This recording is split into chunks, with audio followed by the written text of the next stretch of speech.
Welcome to Munching with Michael, the all-you-can-eat buffet of food, culture, history, and just an all-around good time. Be sure to sign up for notifications, subscribe to our YouTube channel, hit up our Instagram, and edit our Wikipedia page to include erroneous facts that aren't even true. Come along. All right, so here we go. We're rolling. This is actually episode 3 of the Munching with Michael podcast. This is Jim from Munching with Michael, and we have a very special guest today. So on our podcast, we've talked to chefs and we've talked to bakery business owners, but this is the first time that we're going to be talking to an author of a cookbook. So I'm introducing to you Nancy Nelson, who goes by Nippa, who is my grandma. Hi, Grandma. How are you doing? I'm doing great, Jim. Yeah, so I'm very excited to have you on.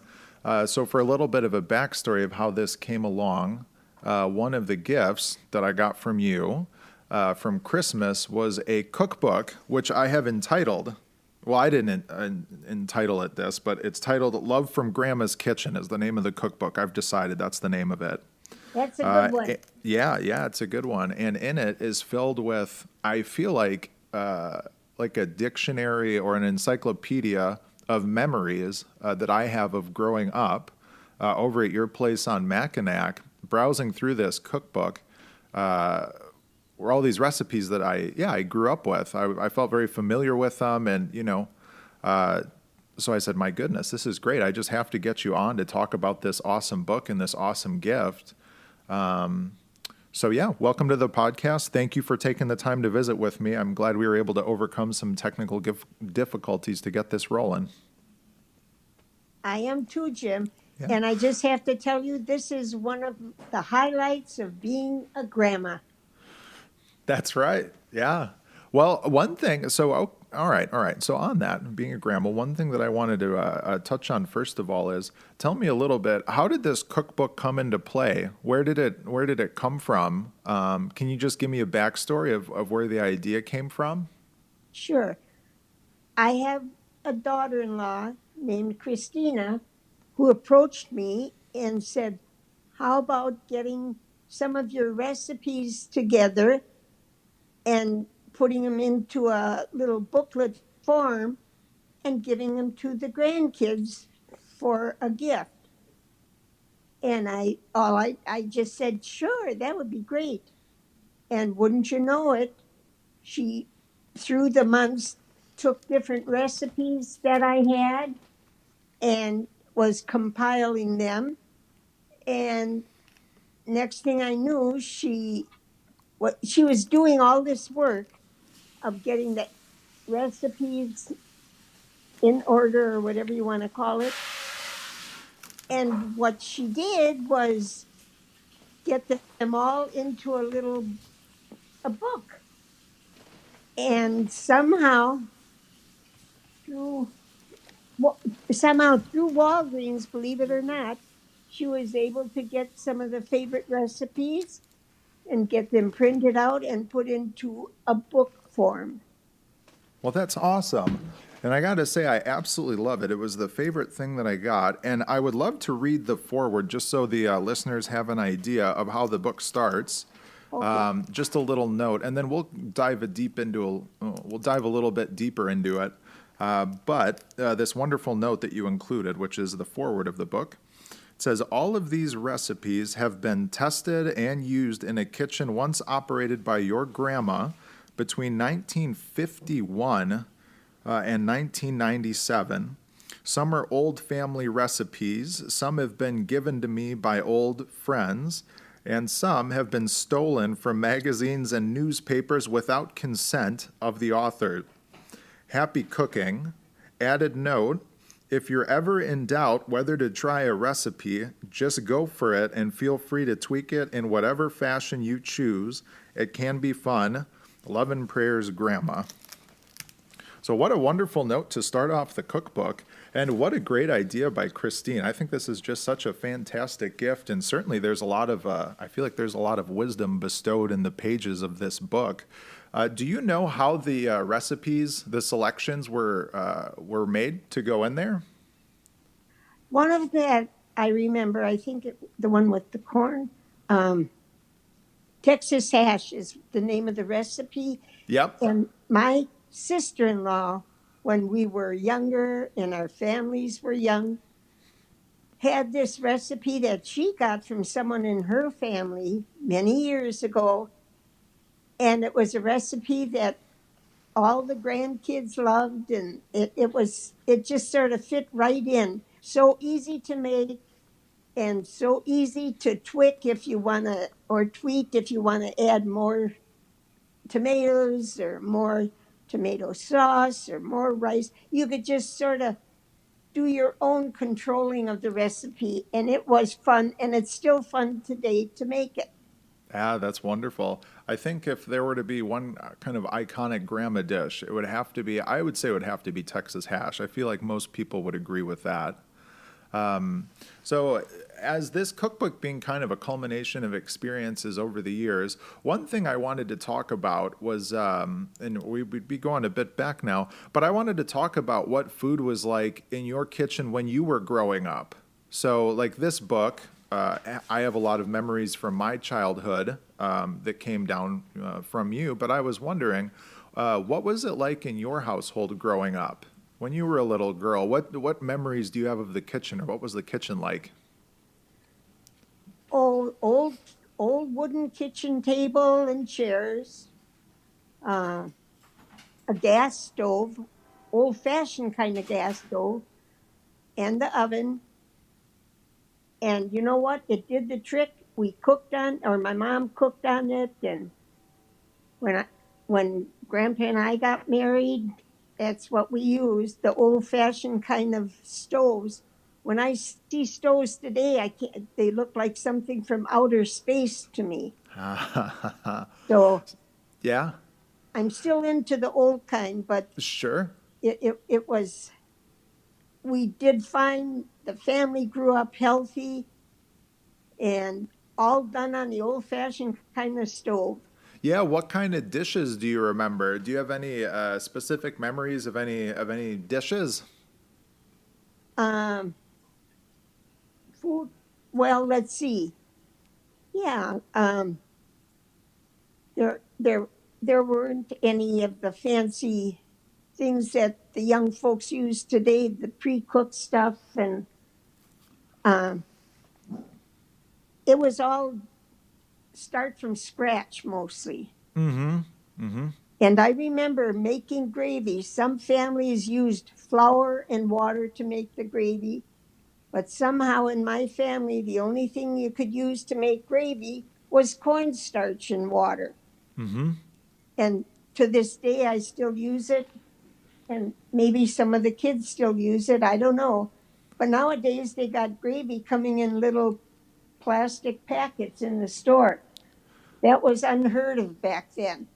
Yeah, that's right. I feel like for me, if somebody were starting from scratch making a gravy or using gravy, you'd either buy it in a jar or you would buy one of the mixes that comes in a powder and add some kind of a liquid to it. You're But I right, suppose, Jim. yeah, but I suppose that's probably, yeah, that wasn't how it was for you when you were young growing up, huh? No, it was. You spent probably maybe a little bit more time in the kitchen, and that was even before the day of the slow cooker. There Y- was nothing back. I guess the slow cooker back then would be put it in the oven and let it cook. Let it cook. Yep. Yeah. Yeah, absolutely. So would you say, so your mother, would you say that she was pretty active in the kitchen, or did she spend a lot of time in the Oh, kitchen? yeah. Those were the days where mamas didn't work. Mm-hmm. Some of them did. I shouldn't say that, but most of them were at stay-at-home mamas, and a Yeah. lot of your time was spent in the kitchen. Yeah, that makes sense with no, yeah, microwaves, no quick, slow Yeah. cookers, no conveniences of technology. Food, yeah, there's a lot more manual labor involved in Yeah. preparation, huh? Oh yeah. But it was always it was like a given. That's what you did. Mm-hmm. So yeah, it was great, Jim. Yeah. So So that's how it was when you were growing up. So then let's fast forward a few years to maybe shortly after you got married. Now, what year did you and Grandpa get married? 1951.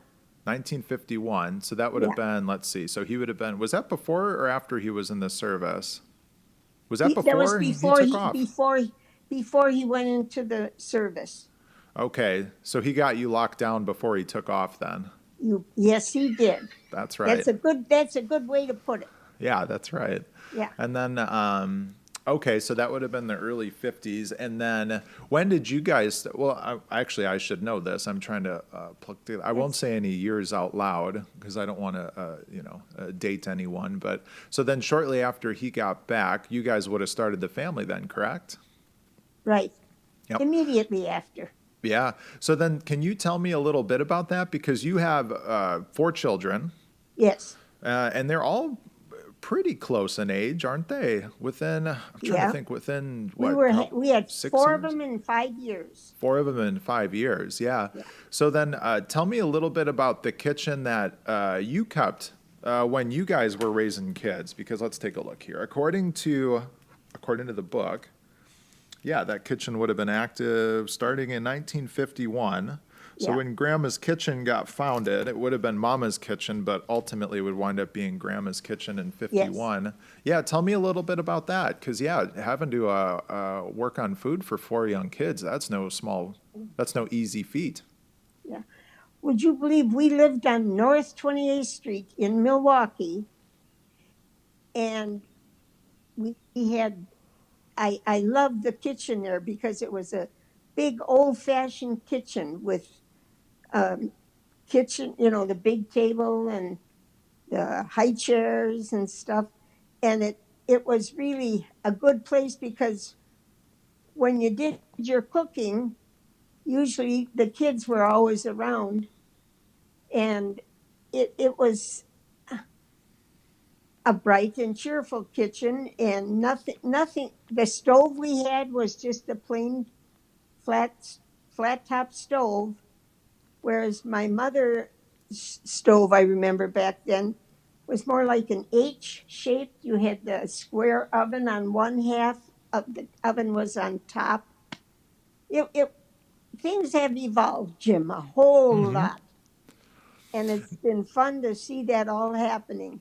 Yeah. Now, and they were probably, now I don't know exactly when all of these devices came out, things like the microwave and some of the more modern appliances. For some reason, I have it in my head that those started coming out in like the 50s and 60s.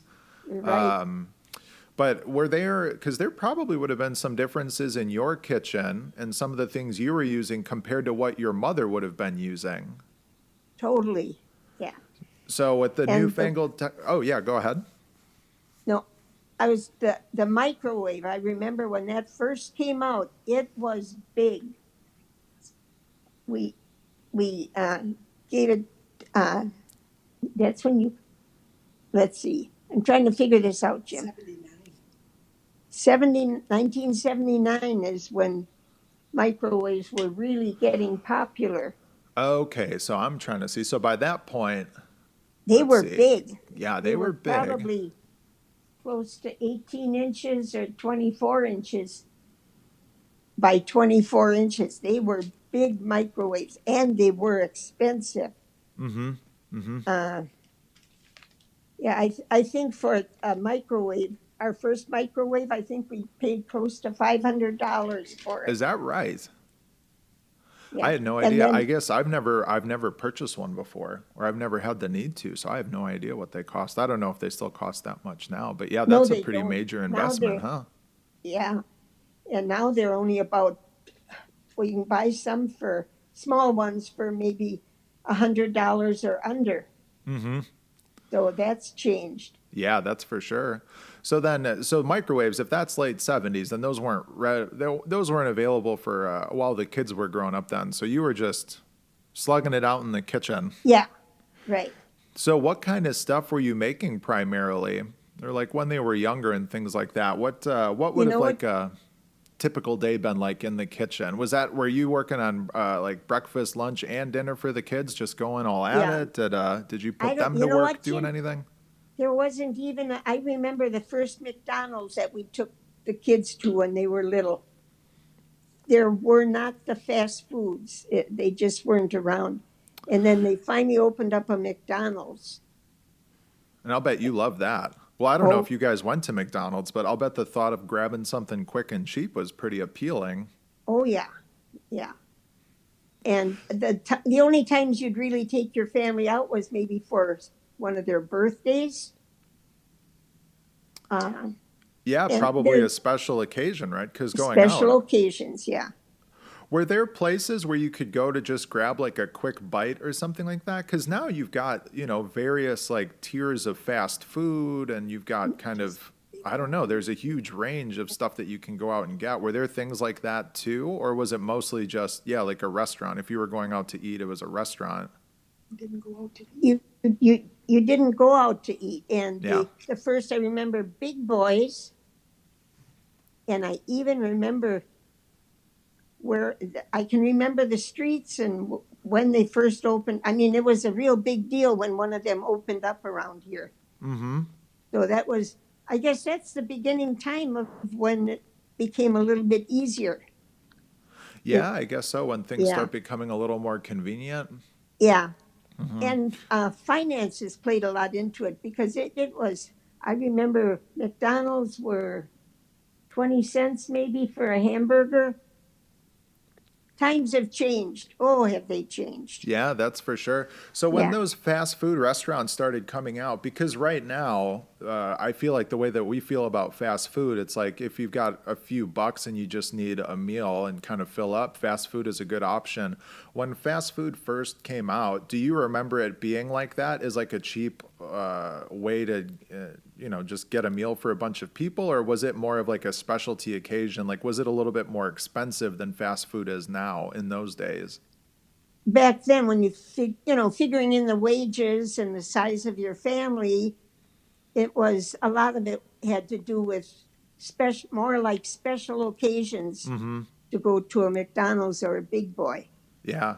And then, in your kitchen, so were you 100% responsible for all the meals going on for the family? Yes, Mm-hmm. Daddy was busy working. Yeah. Yep. So then, so let's go through like a typical day in the kitchen. So what would be like breakfast for the kids and the family when folks were getting up in the morning? What kind of breakfast are we looking at? Or you could go cold food like cornflakes or puffed rice or puffed Yep. wheat or scrambled eggs or French toast. Those were the typical meals for breakfast with Mm-hmm. some orange juice or toast. That was breakfast. And by the time you got that cleaned up and the kids, if they had to go to school or whatever, when they went to school, uh, then they also came home for lunch. So by that time, and you had to have their lunch on the table at a given time because they only had like about an hour for lunch, if that. And they had to walk. We lived in an area where there were no school buses, and so you had to watch your time to get them back to school in time for the afternoon. And I feel then during the afternoon, that's when you'd make your chili or you put your beef roast cooking in the oven or whatever you were going to make. And so, yeah, I would say a lot of your time was spent in the kitchen. Yeah, that makes sense. I mean, you're Yeah, talking consistently. Yeah, you've got your morning routine and then getting ready for lunch. And then once lunch is done and cleaned up, it starts to time to start yeah. thinking about dinner, right? Wow, Jim, I'm thinking about that now and I'm looking back. How did we ever survive? Yeah. But we did. Yeah, Yeah, that's right. Absolutely. Yeah, it's definitely a group effort, right? yeah. Yeah. Now, were the kids help at all in the kitchen? You know what? I have to admit, not, no, not too much because it was easier, believe it or not, I didn't always like them in the kitchen because it was easier when you have your own routine and you do things in order that how you do them, and the kids are around there. So Yeah, they'd probably make more work for you yeah, if they're in and there. when we moved from the north side to South Milwaukee, it was a tiny, oh, I forgot what kind of kitchen you'd call that, but it was smaller and then with a little dining area right off the kitchen. Hmm. So it was easier to keep the kids in their section and you just do what you got to do in the kitchen. So one question I had is, so how did you learn how to cook? So in doing all of that work, because that is a significant amount of time, and yeah, maybe you can like get away easy with like I don't know, some cereal or some sandwiches or something like that Yeah. where you don't have to do too much. But how did you learn how to cook? Trial and error mostly. Mm-hmm. I remember, Jim, we made pasties. That was an old Finnish uh, dinner for mostly for people that lived in and worked in the mines up in Upper Michigan. That's where your grandpa and grandma were from. And Yeah, for those who don't know, yeah, pasties are like it's almost like it's like a puff pastry stuffed with a whole bunch of savory stuff. yeah, They're delicious. Yeah, they're really good. Continue. and then, well, anyhow, uh, grandpa and I, the first time we made them together. And that was before even the days when they had the rolled out pie crust. You had to make your pie crust from scratch. And oh my goodness, I used all the flour in the house, and Grandpa had to go and buy some more flour because it didn't work. Mm-hmm. And then we finally got it made, but we had to sort of pitch or piece the pieces of dough together.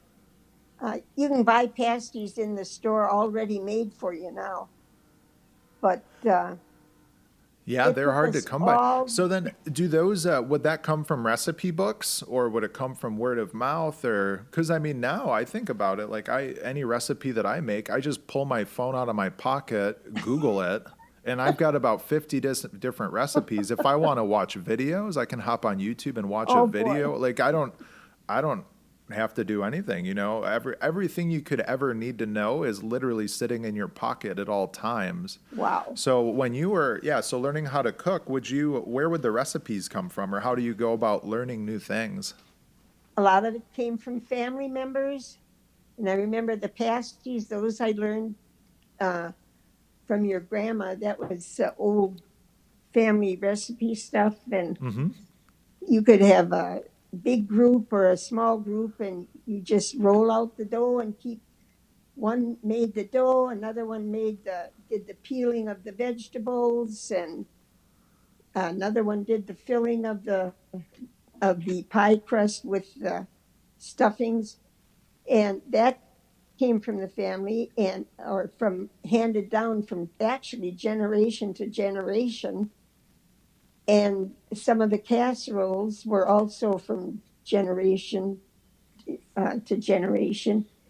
And you just sort of when you first get married, when anyhow, I think you sort of gravitate toward recipes that you've known in your family and ask for the recipe. And that's how you did it back then. Like you say, now you just go on whatever you go on to get the recipes, which is nice because it's right at your fingertips all the time.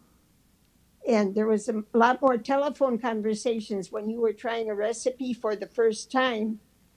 You telephone whose ever recipe it was just to make sure you were following the right steps. So there was a lot of communication there, and that's a good thing. Yeah. Yeah, that's So, interesting that the recipes that you make in the kitchen are much more, it's almost like tradition of where you come from, or it's almost an extension of, you a and where family, you come yeah, from. Yeah, your family, your friends, the yeah, people that you know. What you cook is kind of a reflection of, I don't know, just the yes, tradition of where you come from. that is so true. Yeah, Yeah, I think that's really interesting.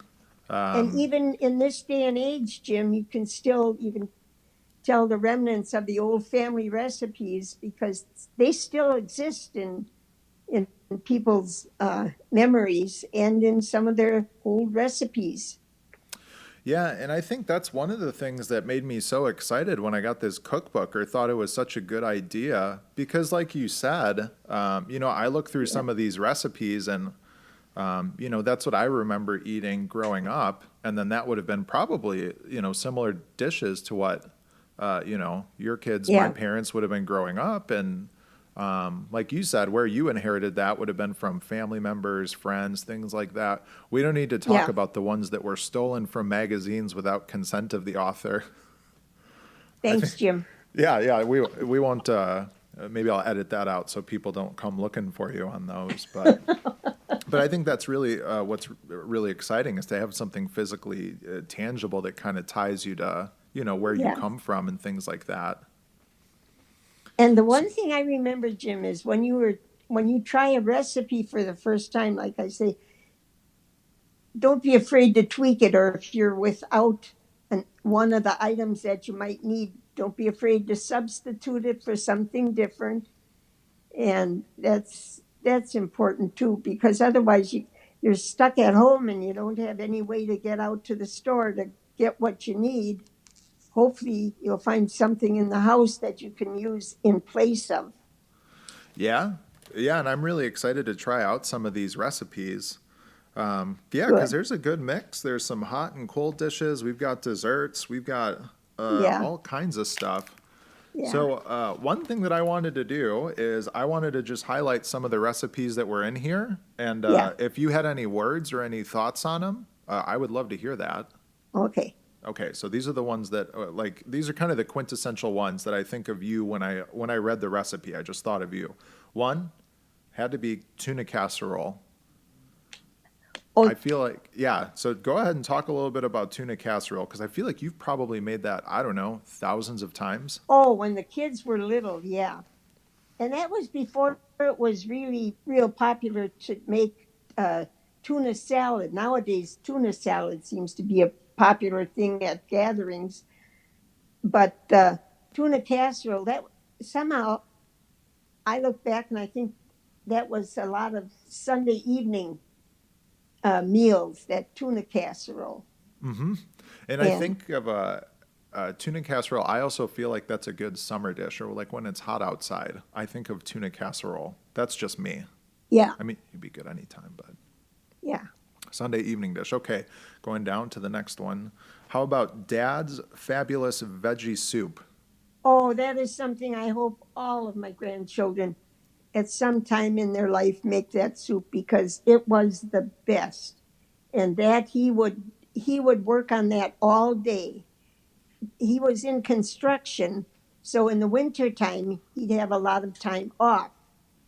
And he made the best vegetable soup that I ever tasted. And that's this recipe. Yes, and I follow, and to this day, Jim, I follow that recipe to a T. Was that his recipe? Did he came up with that or You he know got what? it? I Do you would know say, where it yeah, came from?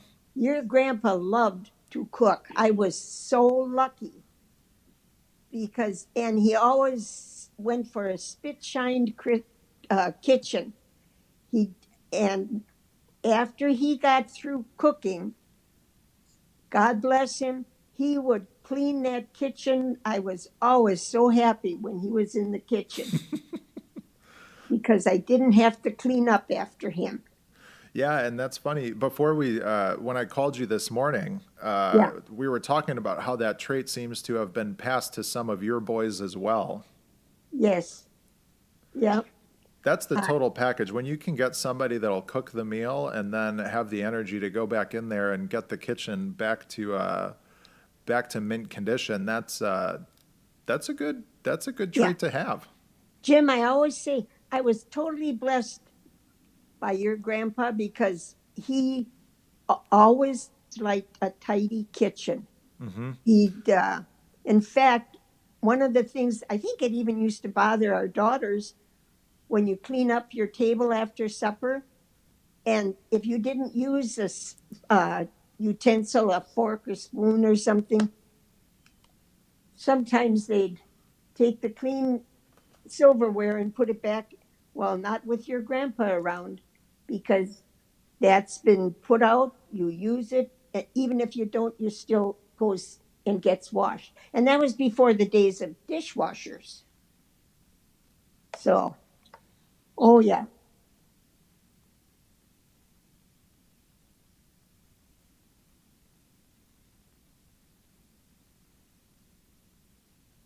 I'll be there.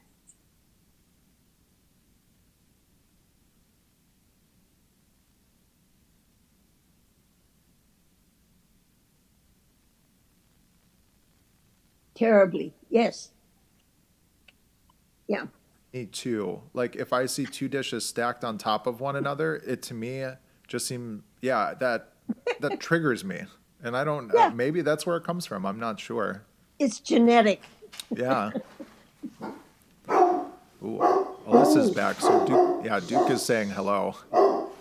That's okay. He'll run his course. He's excited to see his mom back from her errands.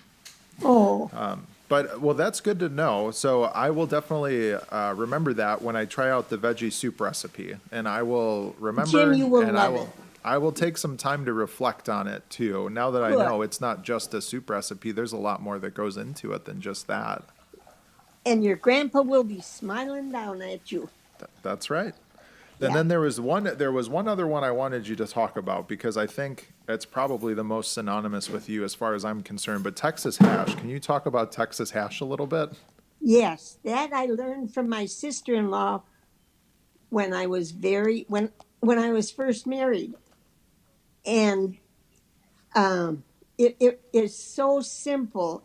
And if you got all the items in the house, you got it made. Even if you have company that's going to be coming or you need something in a hurry, because all it is the hamburger, the green peppers and the onions, and you chop it all up, put it in the frying pan, and then you just add the whole kernel corn, tomatoes, and the tomato sauce, and just mix it all together. And it's so good, Jim, because if there's some left over, all you got to do is if you want more tomato, you just add a can of tomato sauce when you warm it up. It's so neat and so good for a family.